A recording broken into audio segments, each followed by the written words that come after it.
Welcome back. It's your boy Fresh. And I'm Mary, and we are a Co-ople of nerds. And today we are going to be reviewing the Refuge Terror from the D. But before we begin, don't forget to give us a like, a subscribe, and follow us on Facebook and Twitter.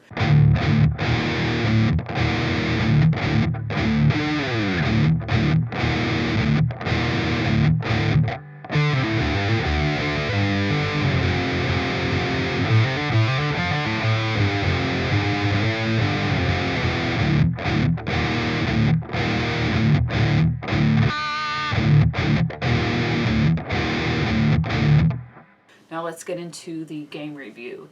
This is a game that was designed by John Brigger and Floyd Liu. It was published by B&B Games Studio. It's 1 to 6 players, about 20 to 60 minutes, and for ages 14 and up. We found that our games were probably close to 30 to 40 minutes on average. Mm-hmm. We only played 2-player and we only played cooperative. Correct. That's one nice thing about this game is you can play it competitively at 2 to 6 players or cooperatively at 1 to 6. So this game has a couple different mechanisms. It's got area movement, hand management, take that when you're playing competitively, and variable player powers. When you play cooperatively, you actually take out the piece of equipment that basically you steal other people's equipment. So you take that out when you're playing cooperatively. So our first category is components/art. So this has a really nice sturdy game board. And it's two-sided, so you have the cooperative side, and then of course you have the competitive side. Right. This game has absolutely beautiful miniatures. That Kraken head, which hopefully is popping up on the screen if I did my editing correctly, is just stunning to look at. It has a huge table presence, all the different tentacles, and then even the player minis I thought were actually really cool too, because they're all in these different action poses. Like I feel like sometimes minis can kind of fall into, either the swing or like the cross the arms looking tough, but these, there's like a guy hanging upside down, there's someone walking around with this big old anchor. So I just thought those minis were just absolutely beautiful. They did have full-size cards, which I like. Yeah. They were... You never like the mini cards. I don't like mini cards. They were high-quality cards, easy to shuffle. They weren't didn't feel like they were going to fall apart in your hands. The art on them was okay. I don't want to bash it. No, I mean, it wasn't anything that stood out. It wasn't bad by any means. It just wasn't something that I would say stands out for this game, which doesn't play into much. It is tough when it's just a piece of equipment. When you just have a adrenaline shot, it's like... Or a grappling hook. Yeah. A grappling hook is a grappling hook. There's nothing really fancy that you need to add to the artwork there. Right. So our next category is story/theme. So there is no overarching story. There is no book that you read as you go through chapters.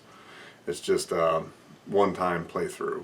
But it does have different missions that you go on, and there's different levels of the missions, and that kind of builds its own story each time that you play. So based on how the missions are framed, you kind of develop your own story, a unique story every time that you play. Right. So for example, one you had to kill X number of tentacles, and that was you gathering samples.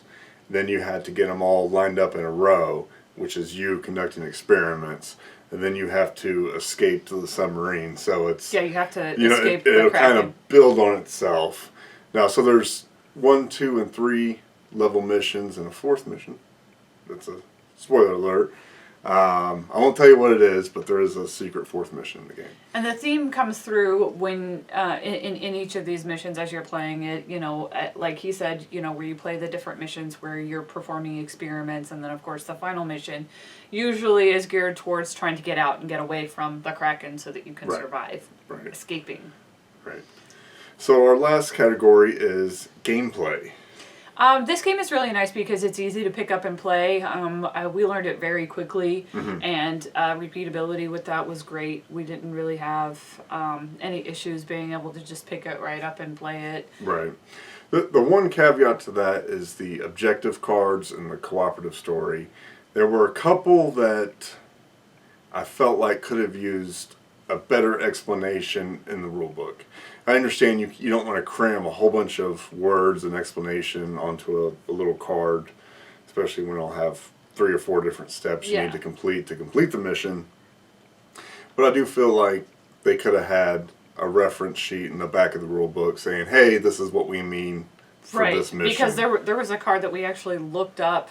It was so confusing that we looked it up on the internet and everybody else had the same question. Yeah. And it was not answered. Right. So we couldn't find an answer, so we kind of just made up our own rule. Yeah. Which we kind of had to do because that was the special gameplay card that added in the dexterity piece, which is like a flick 'em part, and we kind of made it a little bit easier on ourselves to do the flick 'em part, but even still, we're not great at it. We're not. You won't see us do a whole lot of dexterity games on this channel. That's not our forte. But it was kind of cool to throw it in. Like, I think that's you never neat. have to play with that card. There was a guy literally on Board Game Geek forums that said, I hate dexterity games, I threw this card away. Which is fine, to each their own. But it was kind of like a neat little spin. You know, you're kind of just playing this miniature game. Right. It kind of has a little bit of a pandemic feel. And all of a sudden they throw this, well, now you got to flick the battery across the board, over the Kraken, and into the ship. Right, and I like how, it's just yet another mode of play for it. Right. Which Keeps you guessing. Yeah, I love that. So we put all of our games into one of 3 categories. Play means it hits the table as often as possible. Display means you leave it on the shelf and break it out when the urge strikes. And stay away means you leave it at the store for someone else to get. And for us, this game is a play. We love cooperative games, obviously. Our channel is Co-ople Nerds. But this one, like I said, it has that pandemic feel, but it's also got the big, beautiful miniatures. You get that. And the time component. Yes. Where it's 30 to 40 minutes. Right. We've got young children. We can't stay up late all the time. And it's still different every time. Right. You know, you're still going on different missions and playing a different story each time. So we feel like, it changes up each time, but and we're still dedicating about the same amount of time. Right. Some of the missions I do think are harder than others, but that's like any game. Yeah, you don't want them all to be the same level. Now, I would say one thing that we experience, knock on wood, we haven't lost yet. Yeah. And I like my cooperative games to kind of beat me up a little bit, but I kind of feel like we got lucky a couple times, or we had some good strategy a couple times. We were close to losing a couple times, so I don't feel like it's not one of those games that's so easy you just absolutely annihilate it and it never stood a chance. I do think with maybe a little bit better explanation of some of the objectives, maybe we were taking a little bit of a shortcut on those, but we'll see. Here, we'll just flick it again. Yeah. That flick didn't count. Well, if you didn't flick it off the board, we let you flick it again. If you move your because it character doesn't back up explain to what it. to do Right. after you flick it for the first time. Yeah. So if you flick it and it doesn't go where you want it, does it stand up at that part of the board? Does it reset? Is it eliminated from the game? Yeah, it didn't say. So, but let us know in the comments if you've played this game or if it sounds interesting to you. We really enjoyed it. We're going to keep coming back to it whenever we feel like Of course we love fighting the the theme. Kraken. That's Love right. the theme. You love anything like I love minis. horror. I love horror. I love minis. And I'm a fan for some reason of anything that has to do with like under the sea, ocean. We do got a jellyfish tattoo. I do. She's got a giant jellyfish tattoo all over her back. Not my It's back. crazy. It's like from the top of her neck all the way down to her heels. It is a giant jellyfish tattoo, probably the size of an actual jellyfish in person, but it's on my thigh, my outer thigh. It's on her back. It's not on my back. We'll see you next time. Thanks, everyone. Bye. Hey, Pumpkin. Yeah. Have you ever been scuba diving? To the deep. No, but I have been snorkeling when I was pregnant with Max, and was far enough along that my belly kept wanting to float to the top. That kid's full of hot air. I say snort. Did I say snorkeling? Yeah. Yeah, snorkeling is where you have the. Yeah, the hose. Yeah. Not the tanks. Correct.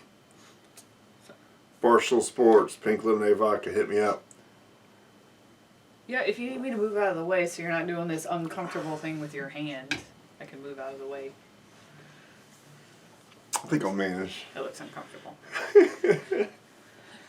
There used to be a guy, I forget his name, but he used to shoot the basketball. Was it like? It was like his elbow was. You're supposed to keep your elbow straight, and his was like. Maybe he was curved. stabilizing it with the other arm or something. Really make sure that like he really aimed properly. Maybe he that didn't was last just- very long in the NBA. So. Oh, so maybe he wasn't very good. That's disappointing.